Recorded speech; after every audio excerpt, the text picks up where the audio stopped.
Hello? Hello? You speak it all up. Yeah. Hi, I'm Nicole. I'm here today to talk about wieners. Does that work? It's so weird having the computer in there, like not having visibility and knowing if the stream is crashing on us or, we'll have to get some wires. That's what it all comes down to. So it's been a pretty busy week because we are trying to get hardline Cat 6 wiring in the shop. That's how we stream live. You just can't really do, I mean, you can do it on Wi-Fi, it's just not worth the risk. I'll be right back. Where are you going? I remembered I did have a laptop to look at YouTube chat. Oh, I thought maybe you had to go pee-pee. No. Okay, well, I'll get started then. So I put in the Facebook notice the link to the YouTube channel. So we answer all of the live questions on the show on the YouTube channel. So I want to make it easy for you guys to get there. We also broadcast on Facebook just for convenience, but we can't watch both at the same time for questions, at least not yet, until somebody can kind of give us a simpler way to do that. So go to, youtube.com/woodwhisperoffcuts/live. And there's a little chat room there, and you could participate that way. Nicole will be watching the chat and relaying those questions to me. Bit of a, let's see, we got some announcements actually. Patreon is official. We mentioned that last week as a, hey, maybe we should do this Patreon thing. And then that day it got really serious. It escalated quickly, as they say. And the Patreon is mostly fleshed out at this point, so all the different levels are there.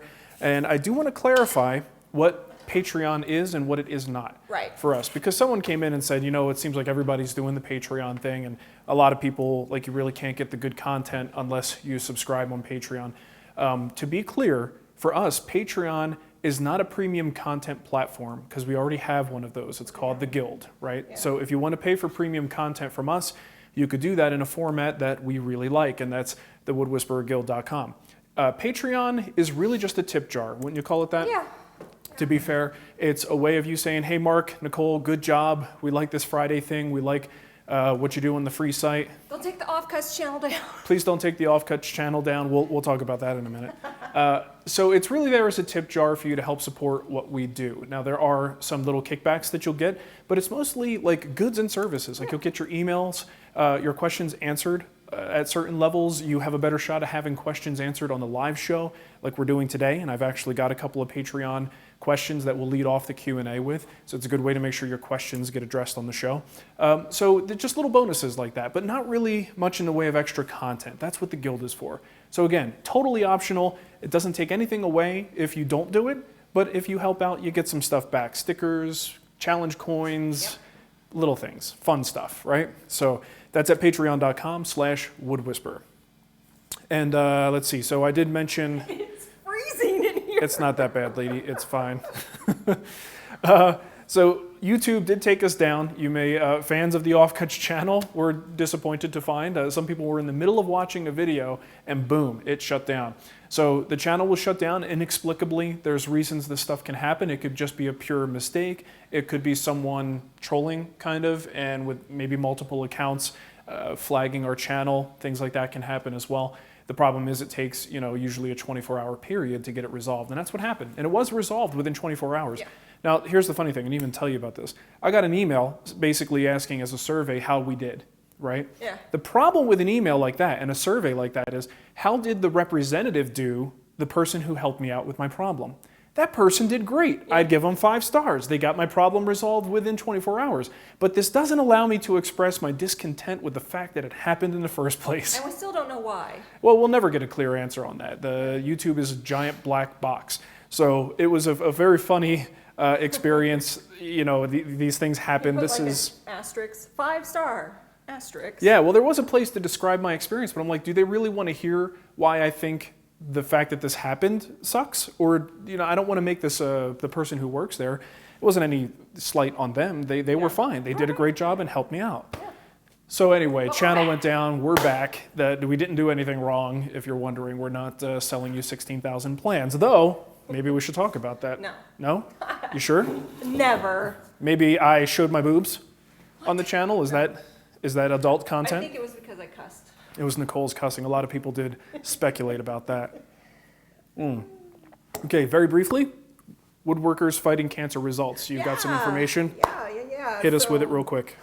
Finally got a chance to tally up all of the bookcases. So we had roughly 92 bookcases built. So I just rounded it up to 100. And I also bumped our donation up from $1 a bookcase to $5 a bookcase. I also tallied up all of the merchandise, the challenge coins, which we still have. And the mugs and shirts? Mugs and shirts. And Okay. that was like almost $1,800. Oh, that's great. That was awesome. Nice. And our final tally, well, you know what? We've had a few more donations because you can still donate if you go to Yeah, when we talk about the results and say we fell short of our $20,000 goal, then people are like, oh, let me help out, and they throw a few more bucks in. So that's always cool. And I'm going to do a final post on the website. Eric from the Jesse Reese Foundation, Jesse's father, has written up something really nice. Oh, that's awesome. To say thank you for everybody that participated. But as of right now, we are at $16,981.00. And 0 cents. You know, I wanted to remind you that I believe it was in a Friday live session, probably before we left Arizona. Yeah. We were talking about Woodworkers Fighting Cancer, Yeah. and we started talking about the goal. And I believe I said something like, so we're going to go for 15,000, and you go, let's do 20. Well, we did 20 last year, and we got. See, but I think I was anticipating the fact that this might not be with the move and all this other stuff. This might not be our most productive effort. 20,000. So I shoot high. No, that's fine. You Yeah. know what? And it's fair. going to be up all throughout the year. So If you don't keep raising it, then we don't get better and just work wanted harder. to keep I that. get it. I just wanted to say my number was better. It still wasn't. Yeah. I mean, still, it's nothing to No, I mean be upset ultimately, about. It's amazing. yeah, we're over. I have to do the final tally, but I think we're well over 90,000 Yeah. now with our total since the start of this thing. $90,000 for these charities, and that means next year we'll be hitting $100,000. And the Jesse Reese Foundation is a really great organization. For every $500 we raised for them, that is a year of joy jars for a sick kid in the hospital. That's fantastic. Yeah. That's so to cool. Brighten a sick kid's world. Yeah, for sure. Well, it's all good stuff. Thank you, everybody, for Thank you. participating. Thanks, everybody, for spreading the word or donating, whatever you did to help out, or buying coins or shirts or mugs, And that whatever awesome it is. article in Popular Mechanics. Popular Mechanics helped us out for sure.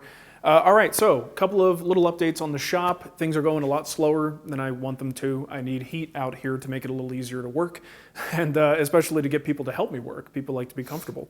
So I did get some things in, though. I have lights. They're not installed, but I do have them in. Let's check some of those out. Pan the camera down there.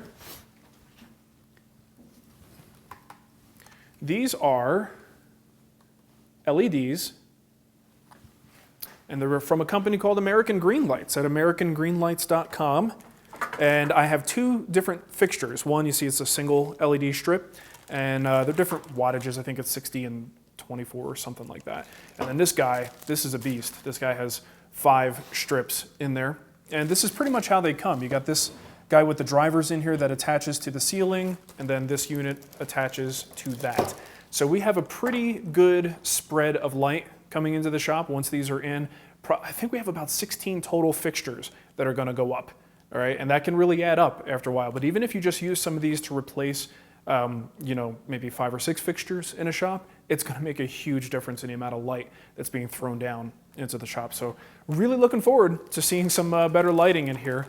And these are really great units. Again, American Greene Lights, they're helping us out with this by sponsoring the lights. So let's cut to the chase. I didn't pay for them, but they are sponsoring them, and go check them out. They make some really good products. They helped Andy Klein with his shop, and he even mentioned Matthias Wendell and Jimmy DeResta. So I haven't seen the videos that they did showing that. I don't know anything about it, but he did mention it. There's our doorbell. Ding, ding, ding, ding, ding, ding. All right, so I just want to mention, I can't post links in the chat. Oh. I used to be able to. Oh, what, YouTube chat? Yeah, I used to be able to post links, and people are asking why we moved. If you go to thewoodwhisperer.com. It's probably still on the homepage toward the is. bottom. It says, why Why are you moving? Yeah, why are you moving? I made it as simple as possible, so you just can't miss it. So there's a whole article on How long do you think we're going to get questions on that? forever. It'll be like we'll be here for 2 years. 5 years. Hey, from why'd you now. move to Colorado? 5 years from now. 6 years ago. I thought you lived in Arizona. Yeah. Some guy told me he can't believe that I left my beautiful shop in Texas. In Texas. With this ring thing, we got to mute these. Yeah, I did. It's out of control. Okay, so there's the lighting situation. Again, can't wait to get that done. And I am getting help with the installation. It's a lot of lights, it's a lot of work, and it's not something that I want to tackle myself, and I've got other things to do, like that arcade cabinet I talked about last week, which I didn't even start. You know why? Because I was editing video all Monday, Tuesday, sick kid at home for a couple days, which distracts you, greatly. And I'm also focusing on heat right now. So let's pan up. Please focus on me. Yes, Nicole's really, really cold. So you see up there, we've got the mini split, right? Now that mini split, as I was warned by some people, and they were correct, is undersized for the size of this garage. And that's fine, because I brought that with me as a last ditch sort of thing, like, hey, if I could save a few bucks, let's get that installed. So that guy is working, it just is not powerful enough to get the shop down. Well, actually, I don't know how it's gonna work on cooling, but certainly for heating, it's not enough. So I did buy a supplemental heater. It's an electric forced air unit. You can see it sitting up there, having a good time. It's not plugged in yet, but it is mounted. All right, that is a nice little powerful, I'm gonna call it my noisy cricket. It's 7,500 watts. It does require a 240, 220 volt connection. And it really is only rated for up to about 750 square feet. But again, in combination with the mini split, I'm thinking I could use that just to bring the temp up a little bit and then use the mini split to maintain. If I have to get 2 of those units, I will. I don't know, we'll see. But right now, it's more like plugging holes in a ship than doing the ultimate, because I just need to get the place up a little bit. I don't need it to be as warm as the inside of my house. It's just got to be warm enough to function out here, right? And in spite of the recent weather, as I understand it, Denver does not necessarily get, Arctic cold, Except for, like, yesterday. But that's what I said, the recent weather is the exception to the rule. This is here's the box so you can see what we're dealing with. It's about $300, I think. Got it on Amazon. It's made by Fahrenheit, heavy duty fan, forced ceiling mounted heater. And I just did my research, and for, bang for your buck in terms of money and heat, in a small package, it seemed like a pretty good option. That's what I went with. So I'll report back. Hopefully we'll get that stuff installed, or the electrical connected soon, and then I'll be able to let you know how well that works out. Okay, so right now we're going to jump into a Patreon Q&A before we jump into the regular open Q&A. These are folks who... Can I mention my article that I sent 2 days? Oh yeah, go ahead, go for it. You might want to get closer to me. So if you go to thewoodwhisperer.com, the latest article, get off of Go. me. The latest article is called Handmade Holiday Gift Ideas. Mm-hmm. And I went out to our guild members and said, hey, if you guys have an Etsy store or products in stock that you are selling, a lot of people, when you I know, go.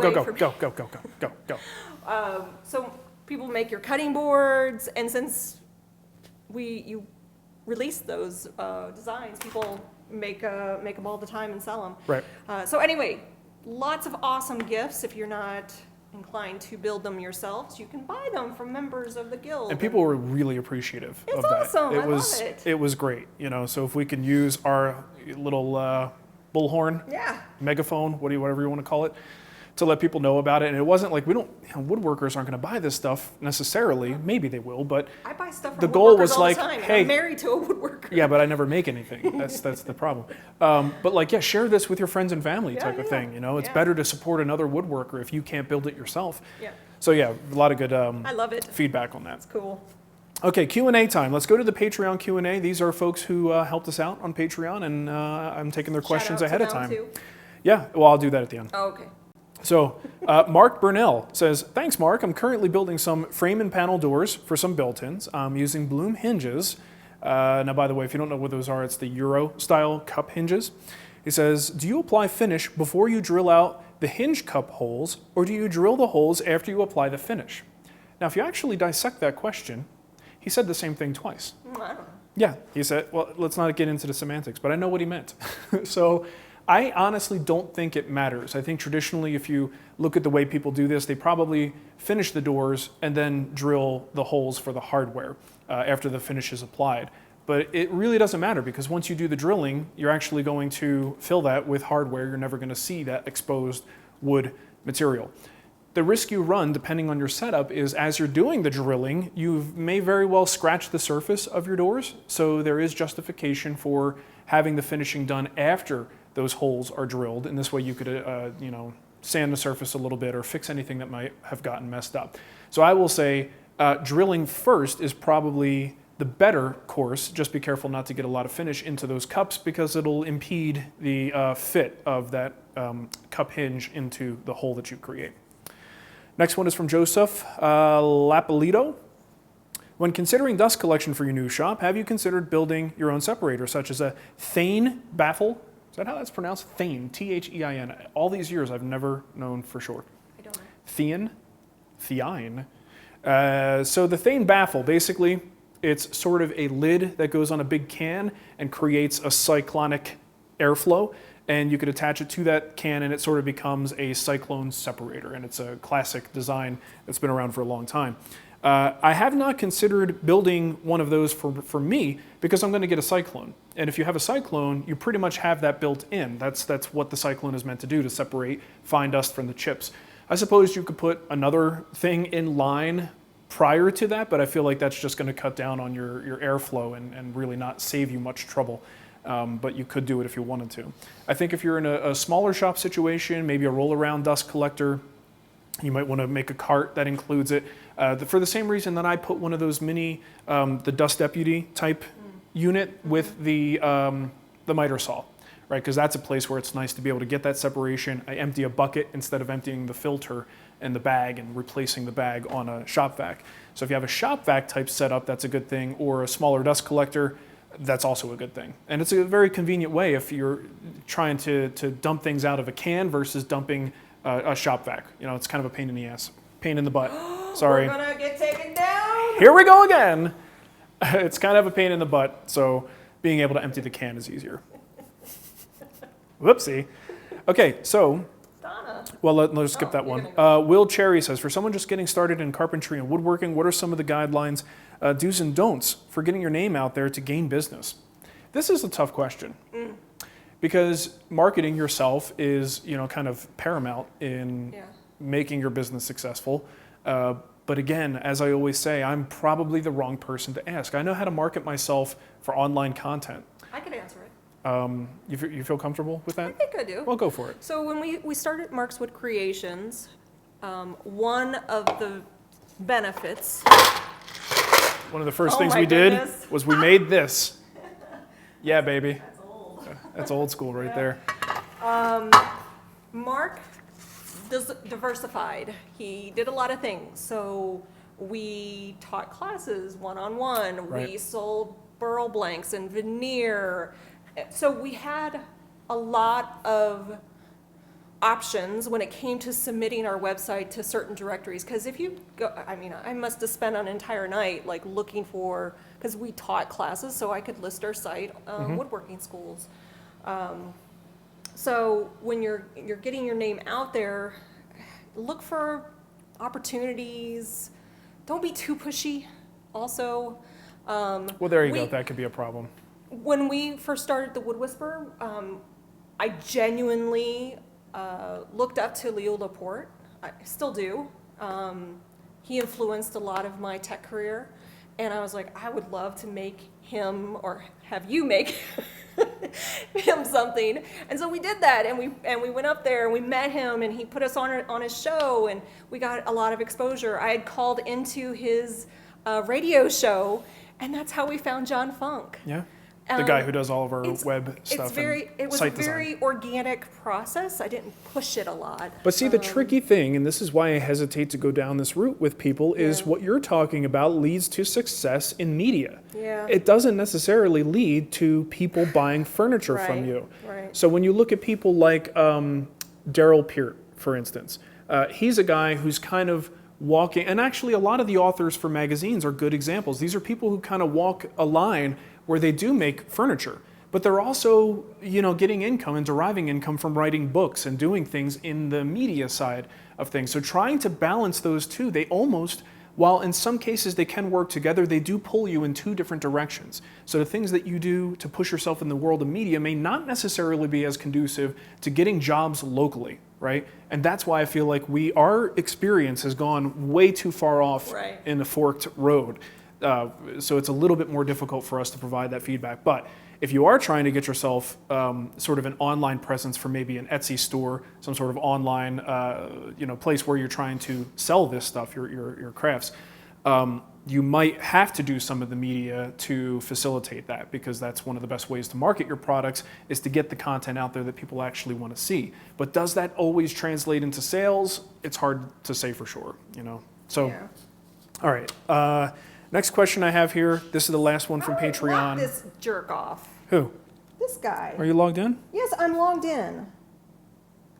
Normally, I can just block him. Weird. You're logged in as me too. Mm-hmm. There's always a douche nozzle. What are you gonna do? Yeah. Just ignore him. See if you can figure it out. Okay. Last one is from Donna Krieger. She says, on your Adirondack chair, she's talking about a guild build that we did a couple years ago.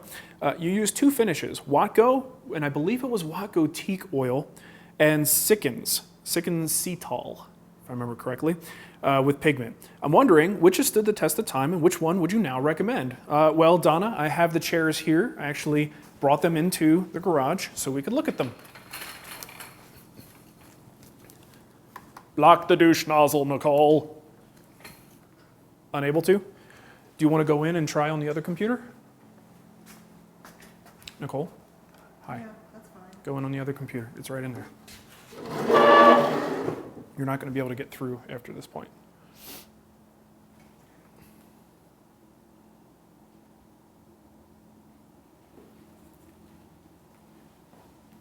Okay. So here are the two chairs. Now, just to give you a background here, this guy was made with genuine mahogany. I'm trying to remember specifically on this. And this one is made with it's the same species, but it's Fiji mahogany. It's grown on a plantation as opposed to sourced in a way that is not necessarily good for the environment. This was something that I managed to find at my hardwood dealer and picked some up. I'm pretty sure that's what I did. Someone can correct me if I'm wrong. Anyway, so this guy received the Watco teak oil, and this guy received the Sikken Cetal. So let's talk about those two finishes. The Watco teak oil is a oil-based sort of oil varnish blend. By nature, I mean, that's a pretty decent finish, but by nature, it's going to need to be reapplied for it to be as effective as possible. And I failed in that regard. I did not reapply finish. So this one is, it definitely had a lot of sun exposure in Arizona. It has been beat up a little bit, and it absolutely needs a new coat. I mean, this is almost bare wood at this point.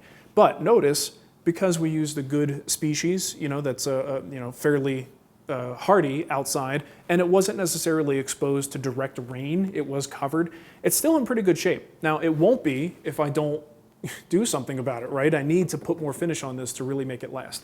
But you can still see, overall, it's been pretty good shape, but the finish is, for all intents and purposes, gone. Now on this guy, this is Sikken Cetal. This is more of a protective film finish, polyurethane, if you will, and it has pigment in it. I remember when I applied it, it was almost like painting, like with a dilute paint. So how much better do you think that's going to do, or worse? Well, the bottom line is when it comes to finishing, there's probably no better finish or top coat for outdoor applications than paint. The thing is, we don't want to paint our stuff, right? So the Sikken Cetal does remind me of paint in that way. So the pigments that are in the finish do a really good job of blocking UV light, and that's what makes it so effective. And plus, you still have that varnish layer that's really helpful too. So the combination of that in that particular Sikken Cetal variety that we used actually is a really, really good durable finish. So overall, this one has also held up fairly well, but I will say, I mean, you can look at the color difference. This one held up better in those conditions. Now the question is though, do you like this, right? If you don't like the way this one looks, the pigment that's in it brought it to I didn't like the color at first, let's say, but as it aged, whereas one went in this direction and grayed, this one sort of stayed a little bit closer to what the natural color would be. You know, you sort of look 5 years later, 4 years later, and your decision might be different than the one you made while the thing was still in your shop. Right? So I can't make a decision for other people. I think both of these have their merits, but in order for this finish to work, this one needs to be reapplied. Maybe not every year, maybe every other year. This guy probably could use another coat, but has definitely held up better.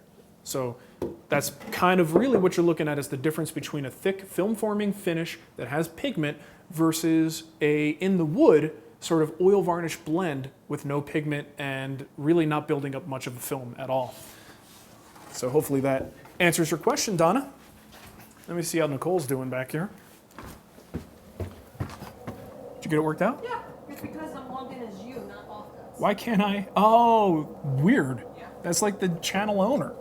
Okay, come on back, yo. You want to do the rest of the show sitting down in the chairs? Not really. No? Okay. Do you want to? Why didn't you bring these in here? Wow.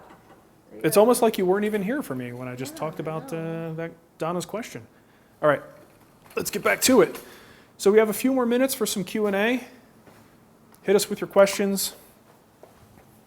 Anything and everything goes. You want to get banned from the chat room? Nicole, I know how to do it now. Nicole will help you with that.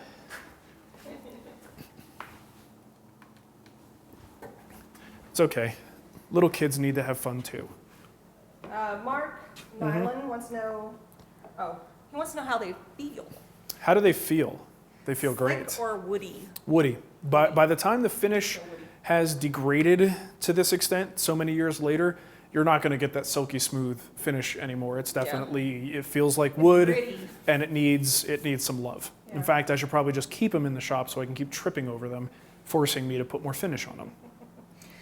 Jocelyn wants to know, hello, I have an airless spray gun I use for some of my finishes and was wondering what kind of child-safe paint you would use with them. Spraying water-based paint always seems annoying. Oh gosh. Should we?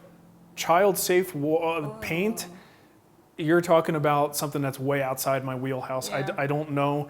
Do some online searches, dig around a little bit. There's bound to be new products out there that are very child-safe, latex paints and acrylics and things like that, but I can't make a recommendation, I'm sorry.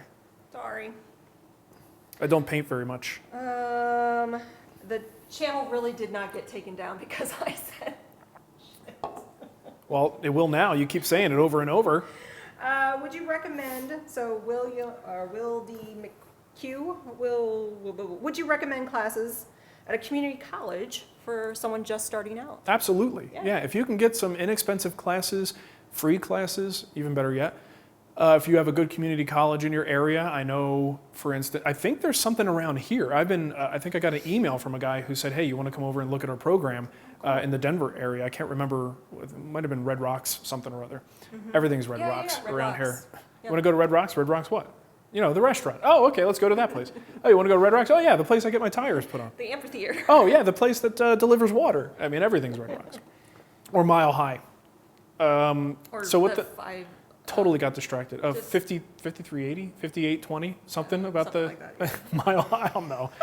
We're such noobs. I know. Okay, so classes. So San Diego, for instance, there's a great school in that area that has a wonderful program. So yes, absolutely. Look, bottom line is, I teach everything online. I'm a big fan of online education, but when it comes to a craft, there is nothing better than learning from someone directly, as assuming they're good at what they do. It's like, I don't know, if you play golf, right? If you're getting your golf swing evaluated, try teaching yourself how to change your swing versus having an instructor actually watch you and change your posture and your grip and those things. I say this as if like I'm a golfer. I do own golf clubs that Nicole has been trying to get me to get rid of because I haven't touched them. Every time we move, I try to get rid of those darn You're gonna things. throw those away? Yeah, she's got a couple old pieces of furniture that she will not throw away. So yeah, definitely get into some classes. Yeah. Do you want to expand that chat? Oh, yeah, I guess I can, huh? It'll make it easier to read. Yeah. Pop out chat. There you go. Mark wants to know if we'll ever do another cooking class together. A cooking class? Oh, like the cooking, the... The everyday how-to, the... I never say never. Never say never. Maybe on the Offcuts channel, that's where stuff like that can go, huh? Ooh, that'd be fun. Yeah, we love cooking, and Yeah. it's the holidays. It is the holiday. Let's record, baby. Let's do it. Let's make some pecan pie. Yeah, you do like the pecan pie. Oh, so good. I don't even eat it. This girl makes a pecan pie that will knock your butt off in a good way. In a good way. Super easy too. It is. Speed Racer 513 wants to know, I'm working on the Greene and Greene mirror frames, and I used a darker wood, so I'm thinking of using hard maple for the accents instead of ebony. Anything wrong with that, or I should keep in mind? People have done that. It's basically like the reverse color scheme, light and dark versus dark and light. There's nothing wrong with that. I'm just not a huge fan of it. I think it looks weird. But if you like the way it looks, Reverse negative. yeah, it's like a negative. And if you like the way it looks, give it a shot. There's nothing wrong with that. Try it. Just keep in mind, depending on the finish you use, that maple will not necessarily look white. It will look yellow. So you have to be careful with what finish you use. Try to maybe go with a water-based finish on something like that. Let's see. Rodney wants to know, do you know anyone who owns a public woodworking shop where folks pay memberships to use their shops? I'm considering opening one in the St. Louis area and curious how shops like these are doing. I know. There's a lot of them. Yeah, there are. And I think with the maker movement that's happening right now, you're It's seeing more. usually maker-based, it's not just Yeah, woodworking. there are community wood shops. They don't do as well. And it's more of the general maker, people who are trying to get into 3D printing and screen printing and other types of things in the craft, blacksmithing, right? You find a little bit more of those. So woodworking is part of that, and that would probably still be worthwhile to look into. But I don't know about St. Louis in particular. Maybe the chat room could let us know for sure. But they're all over the place. These little, I don't even know, like co-ops almost, you know, where you can basically get a membership and rent time. I know there's one here. I got another email from someone who said, you got to come check it out. And there's one where they do charge a membership. So yeah, those are great. We should do an article on that and kind of collect Like a them. little roundup. Yeah, a little roundup. I agree, Nicole, get on it. I'll be eating pecan pie. Lewis wants to know, can you tell me what's a good blade to use on my table saw? Yeah, there's lots of good blades. I would say start looking at the Freud line. I think Freud is pretty easily accessible. Their Freud Fusion is a really good blade. If you want to step up from there, I would look at probably the Woodworker 2, 40-tooth Woodworker 2 by Forrest. And then also I found 10 Rue blades to be really, really nice and competitive with the Forrest price-wise and quality. Michael Gomez says Kansas City has hammer space. It's called hammer space. Hammer time. Hammer time. I hope people get that. James wants to know if you miss Wawa coffee. I never liked Wawa coffee. So when I grew up on the East Coast, Wawa was good for subs. I never really went there for coffee. And let's say it the way it's supposed to be. They're hoagies, not subs. And I had a buddy of mine that actually worked at Wawa and then became a manager. So we got all kinds of free. We didn't get free sandwiches. We paid for every one of them. Never really got into Wawa coffee. It was always Dunkin' Donuts for me. Aaron wants to know what's your favorite species of lumber to work with, and what wood do you find is best looking? Well, Hubba. hubba. Hey. Wood is to me, they're like colors on an artist's palette, So I don't think anyone is best looking. I think it depends on what you're building and how you use it. That matters. It's like they say, Nicole, it's not the color of the wood, it's how you use it. And the one that I like working with the most, again, I like working with a lot of different ones, but it seems like cherry and walnut, in the last couple of years, it's been my jam, frankly, to speak in the vernacular of the young ones. And, timer's done. We'll take another question after this one. Sure. So yeah, cherry and walnut both work great. They're domestic species. They look fantastic, and they can do no wrong, in my opinion. You want to take one more question? Sure. One more, baby. Let's do it. We're trying to keep to this half-hour thing. Yeah. Make it a good one. I'm trying. Pressure's on. I know. Don't get that guy who said those bad words. Oh, no, he's gone. I know I had some good ones up here. Come on, Nicole. I'm looking. Work it out. We'll wait. There, you know, it's fine. Everybody's asking about what your favorite wood is.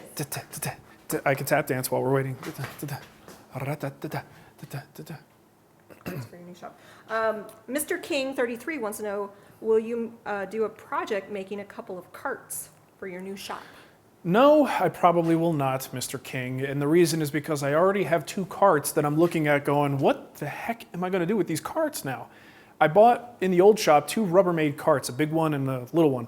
And they were really useful in a larger shop because a lot of times I'm moving parts over from one side to the other. They'll still be useful for that, but I already have these and I'm thinking I may need to downsize and only have 1. Just because like the shop's not that big and I can't really afford all that extra space.